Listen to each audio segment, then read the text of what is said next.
चंदनाचं बाग होणार नाही म्हणे, काही उपयोग नाही म्हणे आणून. अरे म्हणे बाजूला नाही का चंदनाचा व्यापारी आहे म्हणे, जाय पळत जाऊन विचारू. पळत गेला चंदनाच्या व्यापारीकडे आणि त्याने विचारला या गाडकाची किंमत काय ते म्हणे 10,000. किती सांगितलं? 10,000. गाडक घेतलं पळत आला महाराज राजाजवळ. राजाला म्हणतो अहो 10,000 सांगत आहे म्हणे. तुझ्या लक्षात काय आलं का म्हणे एवढ्या गाडकाचं ती 10,000 सांगत आहे म्हणे, काय लक्षात आलं का म्हणे तुझ्या? म्हणे राजेसाहेब आलं म्हणे लक्षात, पण आता करून उपयोग काय म्हणे.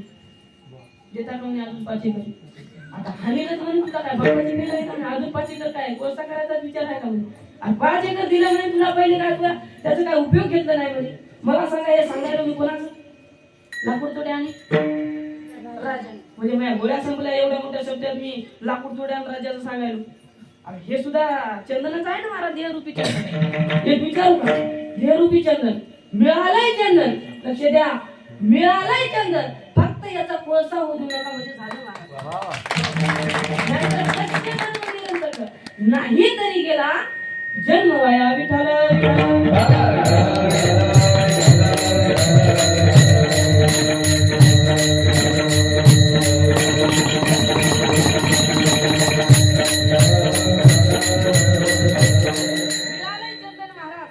मिळालंय चंदन, फक्त याचा कोळसा होऊ देऊ नका, नाहीतर नाही तरी गेला जन्म वाया. एवढं सांगून लोकांनी भजन केलं नाही.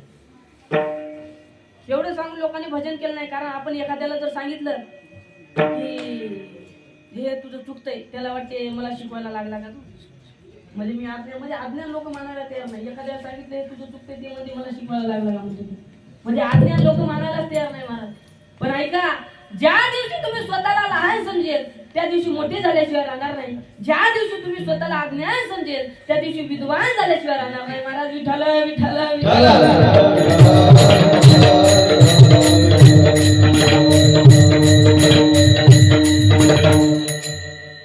म्हणून अज्ञान लोक मानायला तयार नाही महाराज. एका जणाला मी म्हटलं काका तुमची इंग्रजी कशी काय हो? म्हणे महाराज आपली इंग्रजी चांगली तयार आहे.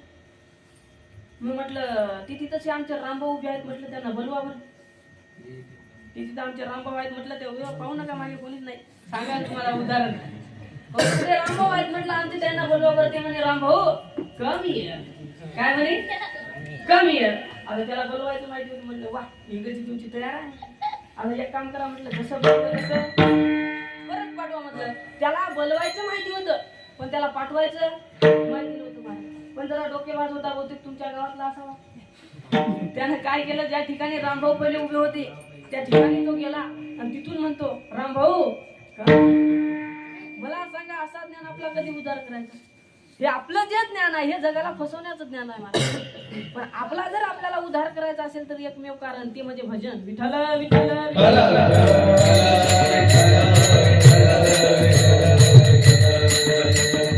जगामध्ये तुम्हाला सांगतो दोनच प्रकारचे माणसं आहेत महाराज. एका रत्न पारखी आणि दुसरा गाजर पारखी. ते गाजर पारखी आपण आहोत महाराज.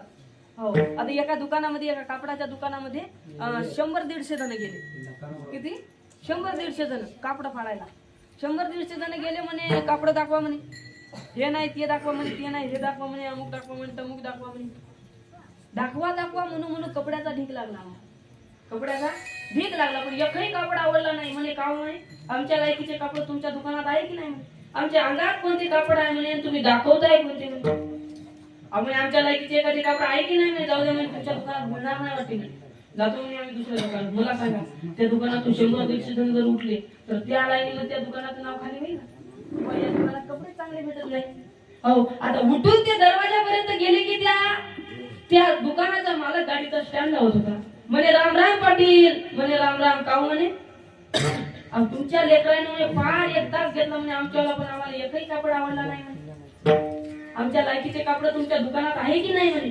अहो म्हणे तुम्ही इथं आले आमच्या दुकानामध्ये आम्हाला घरीच पता लागला म्हणे, पण येता येता रस्त्याने जरासा मला थोडासा उशीर झाला म्हणे, त्याच्यामुळे तुम्हाला जरासा आमच्याकडून त्रास झाला म्हणे, आमच्या लेकराकडून तुम्हाला त्रास झाला म्हणे, त्यामुळे ते बाकीचं जाऊ दे म्हणे. त्या मुलाला बोलवलं. म्हणे काय मग पाहू तुम्हाला काही कळते की नाही म्हणे. अरे 3 पिढ्यापासून यांच्याशी आपले संबंध असते म्हणे. 3 पिढ्या कवा गेले त्याला माहित नसते. 3 पिढ्या आपले यांच्याशी संबंध आहेत म्हणे. ते बाकीचं जाऊ द्या म्हणे पाटील, तुम्ही ते कागद कोठेही घ्या म्हणे, पण जरासं तुमच्यासाठी लस्सी बोलवली म्हणे, जराशी लस्सी घेऊन जा म्हणे. लस्सी कशी घोळ करते पहा. लस्सी बोलवली म्हणे तुमच्यासाठी महाराज हो लस्सी बनवली, लस्सी पिणं चालू. मालकानं गोष्ट काढली, अहो आमच्या कुर्त्यासाठी म्हणे सुरतहून 2 तागे बोलवले म्हणे, सुरतहून 2 तागे बोलवले म्हणे, तुम्ही लावा म्हणे, हात लावून पहा म्हणे, तुम्हाला जरासं कपड्यातलं कळतंय म्हणे. बरोबर म्हणे, कापड आणले फेकले म्हणे, पहा म्हणे तुम्हाला जरासं कळते, जरासं असं म्हणलं, जरासं उचलून दिलं की मग त्याच्यात होत्या काही वस्त्रात लंगडी गाय शहाणे. त्याने हात लावून पाहिलं म्हणजे वा पाटील याला म्हणते म्हणे कापड, याला म्हणावं म्हणे कापड. मगापासून तुमच्या मुलाने दुसरं दाखवू लागले म्हणे, हे कापड दाखवले नाही म्हणे. बरं म्हणे, याची किंमत काय म्हणे, नाही म्हणे याची कापड म्हणजे किंमत जरा जास्त आहे म्हणे. म्हणे सांगा ना काही नाही म्हणे, 8,000 रुपये मीटर आहे म्हणे. किती म्हणे 8,000 रुपये मीटर. हे फाडा म्हणे तुमच्या पुण्यासाठी दुसरं बोलवा म्हणे. आता याला हेच पाहिजे होतं, त्यानं फाडलं पण टाकून दिलं, घेऊन गेले. पोरं म्हणू लागले मालक याच्यातले 2 तागे दुसरे 2 तागे आम्ही दाखवले म्हणे यायला, किंमत किती सांगितली म्हणे 500 रुपये मीटर. बरोबर म्हणे 500 रुपये मीटर आहे मूर्ख म्हणे. 500 रुपये मीटरचा कापड 8,000 रुपये मीटर लावल्याशिवाय यायची जिरत नाही म्हणे. आता यायची पूर्णपणे जिरली म्हणे, हे पोटच थांबणार नाही, घरी जाऊन पांघरून झोपणार म्हणे. विठाला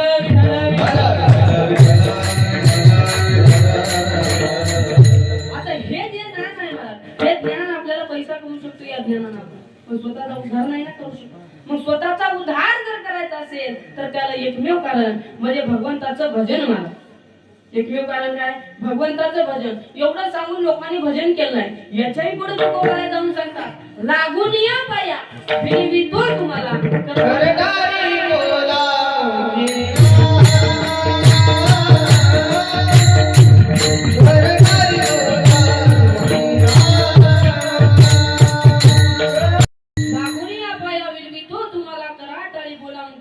ना. लोकांना वाटलं येवा सारख्याने आमच्या पाया पडाव्या, लागून या पाया विनिवितो तुम्हाला. लोकांना वाटलं आमची पाया पडाय. पण तुम्हाला खरं सांग का, कधी कधी माणसाला वाटते स्तुती पण असते निंदा. तुम्हाला पटवून देऊ काय, गावातला एखादा मुलगा बिघडला की आपण काय म्हणतो, अरे पोरा सुधर, अरे तुझ्या आई वडिलांनी तुझ्यासाठी दिवसाची रात्र रात्रीचा दिवस येत केला म्हणतो की नाही आपण, अरे सुधर. आणि तू असे वाईट धंदे करतो सुधर. पण तुम्हाला सांगेल बघा, इथं बसलेल्या प्रत्येकांना सांगेल बघा, अरे आपल्या मुलाच्या गळ्यामध्ये पवित्र अशी तुळशीची माळ घातली पाहिजे. या नारदाच्या गादीवरून तुम्हाला सांगून जाईल बघा, अरे गळ्यामध्ये पवित्र अशी तुळशीची माळ घालणारा वारकरी, गळ्यामध्ये पवित्र अशी तुळशीची माळ घालणारा वारकरी, भगवंताची नित्य सेवा करणारा वारकरी आयुष्यामध्ये 45 लाखाची गाडी घेईल का सांगू शकत नाही, 45 लाखाचा बंगला बांधेल का सांगू शकत नाही, पण म्हातारपणामध्ये आपल्या वडिलांना कधीच वृद्धाश्रमामध्ये पाठवणार नाही.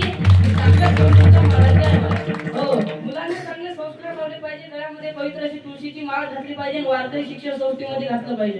कारण वारकरी शिक्षण संस्थेमध्ये मला संस्कार शिकवल्या जातो मला. हो, म्हणून लहानपणामध्ये आपल्या मुलाबाळांना आपण संस्कार शिकवलं पाहिजे. जर संस्कार नाही दिले, हो माझ्या वयाचे आज महाराज व्यसन करत आहेत, गावातले मुलं व्यसन करत आहेत, गुटखा खात आहेत महाराज. का? संस्कार नसल्यामुळे. त्यामुळे लहानपणामध्ये मुलाबाळांना संस्कार दिला पाहिजे आपण. हो, लहानपणामध्ये आपली हिंदू संस्कृती आपण आपल्या मुलाबाळांना शिकवलं पाहिजे. गणेश उत्सव का साजरा केला जातो बा, शिवरात्री का करतात, नवरात्री का करतात, बौद्ध पौर्णिमा काय असते, नारळी पौर्णिमा काय असते, पाडवा काय असतो, हे आपण आपल्या मुलाबाळांना शिकवलं पाहिजे. हिंदू संस्कृती आपण आपल्या मुलाबाळांना शिकवलं पाहिजे. आणि सुधारणा हे घरूनच होत असते महाराज. आजकाल मुलांना संस्कार नाही महाराज म्हणून व्यसन करत आहेत महाराज. खरं सांगायचं झालं, आज जर कुठला धर्म जागा असेल तुम्हाला सांगू का, आज मुस्लिम धर्म जागा आहे मला. मी त्यांचा द्वेष करत नाही ना त्यांचा विरोध करत नाही, मी तुम्हाला शिकवतो. अहो त्यांचा लहान लेकरू असू द्या, बाप त्या मुलाच्या करंगळीला धरतो आणि मस्जिद मध्ये नेतो, सांगतो बेटा ये आपला अल्लाह आहे, ये आपला कुराण आहे, आपला कुराण आहे, तो त्या मुलाला शिकवत असतो महाराज. आणि आपल्या मुलाच्या हातामध्ये आपण भगवद्गीता द्या, ते म्हणते हे काय म्हणते या भगवद्गीतेमध्ये, हे काय म्हणते या ज्ञानेश्वरीमध्ये महाराज. का? संस्कार नसल्यामुळे. मुस्लिम धर्मामध्ये महाराज लहानपणामध्ये मुलाबाळांना संस्कार लावले जातात, त्यांच्या मस्जिदमध्ये शिकवल्या जातं महाराज.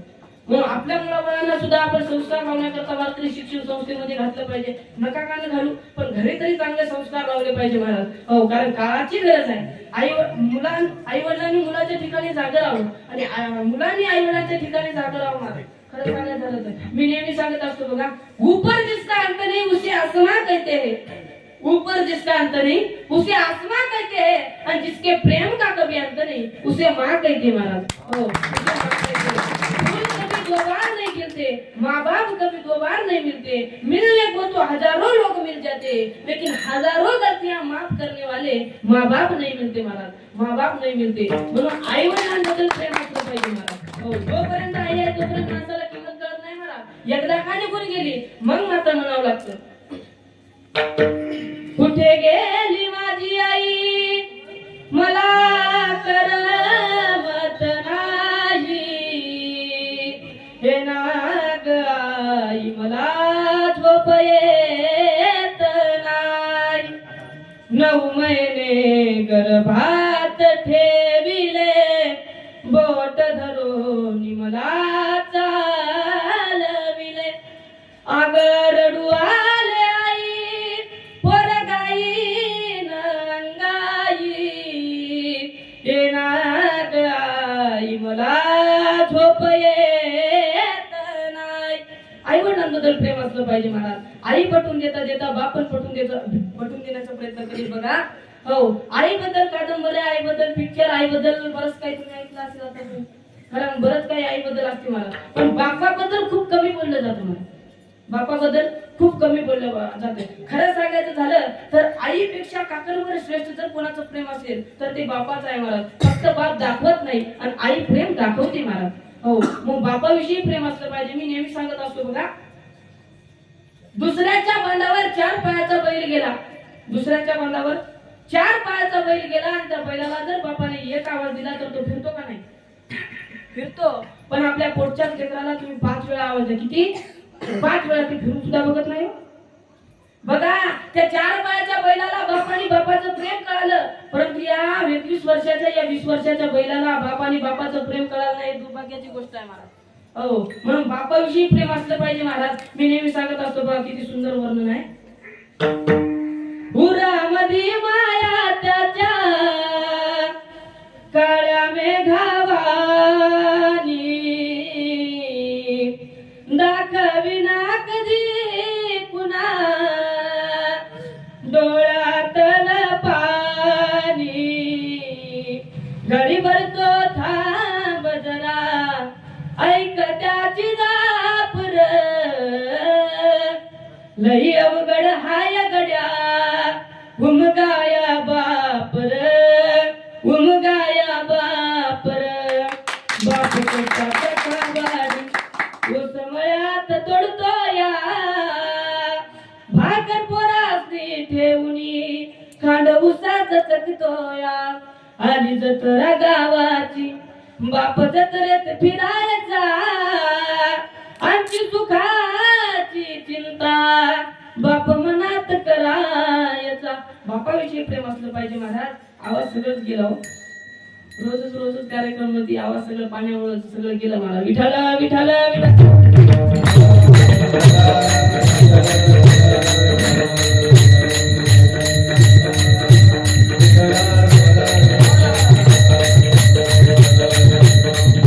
बापाविषयी प्रेम असलं पाहिजे महाराज. मी नेहमी सांगत असतो, मुलांनी आई वडिलांच्या ठिकाणी राहावं जाग, आणि आई वडिलांनी मुलाच्या ठिकाणी जाग राहावं महाराज. मुलगा बिघडला की आपण म्हणतो, अरे गाठ्या सुधर. अरे तुझ्या आई वडिलांनी तुझ्यासाठी दिवसाची रात्र रात्रीचा दिवस एक केला आणि तू अशी वाईट धंदे करतो. तसं तुकोबराय म्हणतात, तुम्हाला तुमच्या जन्माची सार्थकता करायची, अरे तुमचे लागून या पाया विनितो, तुम्हाला तुमच्या पाया पडतो, भजन करा. हो, कारण कसं आहे, संतांना नाही महाराज कळवळा येत असतो महाराज. कळवळा येत असतो महाराज. म्हणजे जगाचं हित व्हावं, कल्याण व्हावं, भलं व्हावं असं संतांना वाटत असतं महाराज. हो, कारण संत कसे असतात? दयावान असतात महाराज. दया क्षमा ज्याचे